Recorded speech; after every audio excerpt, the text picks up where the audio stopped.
A couple of years ago, I bought my first trail camera and I pointed it at a tray of water in my front yard. Since then, I've added additional trail cameras to my collection, and sometimes I even use a GoPro to help me in my bird research.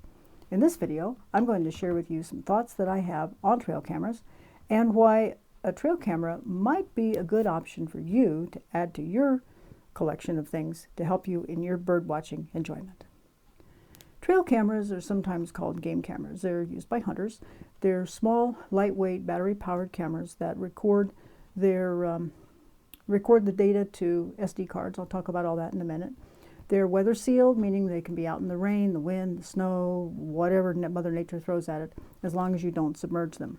What the intent of this video is to show you some things that I have learned and maybe help you guide you in your decision if you want to add trail cameras or a GoPro to your bird watching experience. First, let's take a look at these Stealth Cam trail cameras. And they use 8 AA batteries, or you could use rechargeables.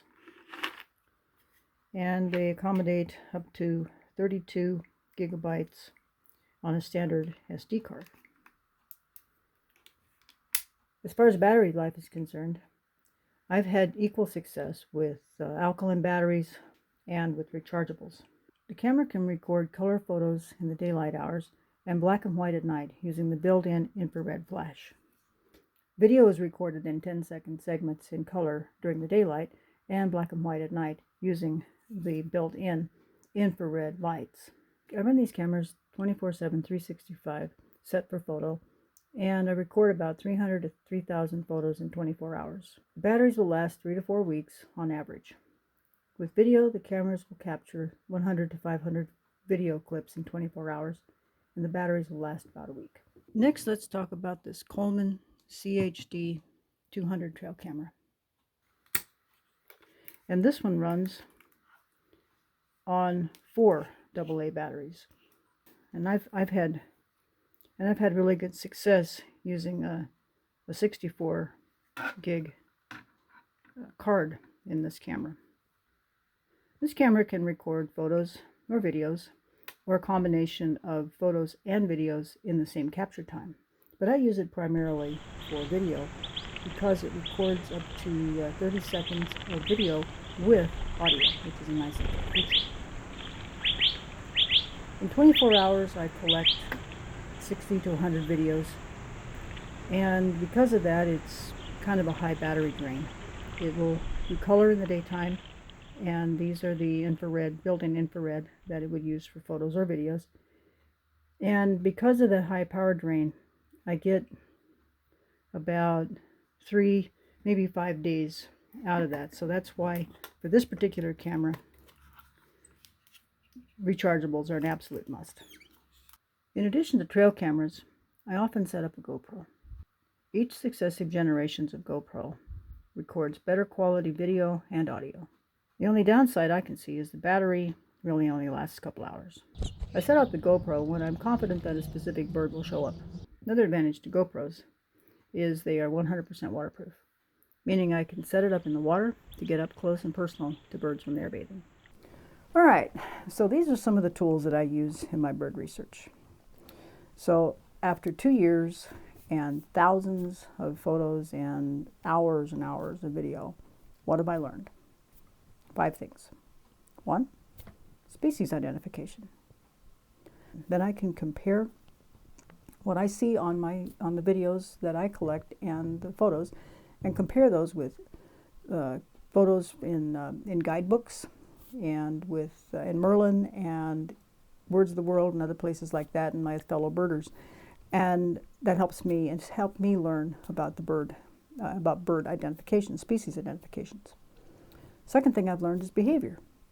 These photos and especially the videos help me get a peek into observing the behavior of the birds, how they feed, how they eat, their bathing and even mating, and how fledglings interact with the parent bird. Third thing is about migrating species. The hooded orioles breed here in southern Arizona, and they're here over the summer. Western kingbirds use southern Arizona as a stopover point between their fall and winter destinations in the spring and fall migrations. Rufous hummingbirds are also migratory species, and they use southern Arizona as a stopover point. And then just recently I saw a brown thrasher, which is not considered a western bird at all, but is here as a vagrant species that sometimes makes its way as far west as the west coast.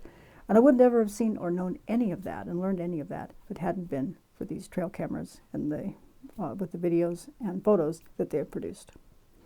Fourth thing, a long-term study of owls. Now, it was about a year, and this video is here. I'll put it up.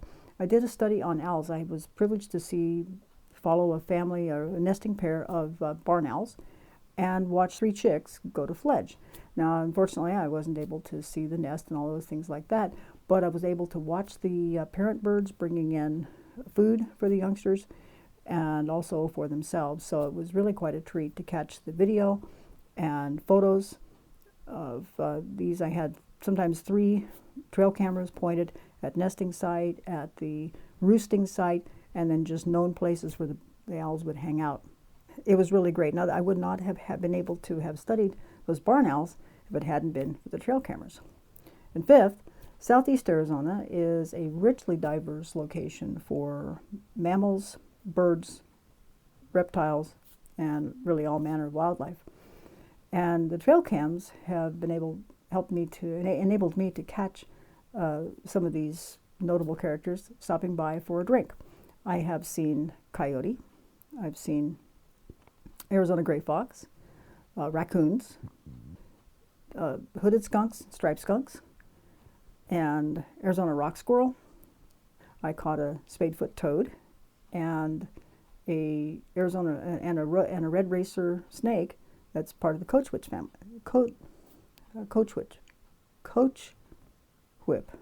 Coachwhip family.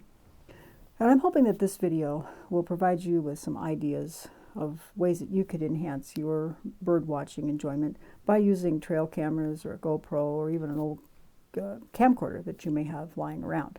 Well, that's it for this week. Thanks for watching. I appreciate your time. If you haven't done so already, give this video a thumbs up. Subscribe and hit the like button so you'll always be notified of future videos right here on Birds and More. Until next time, bye for now.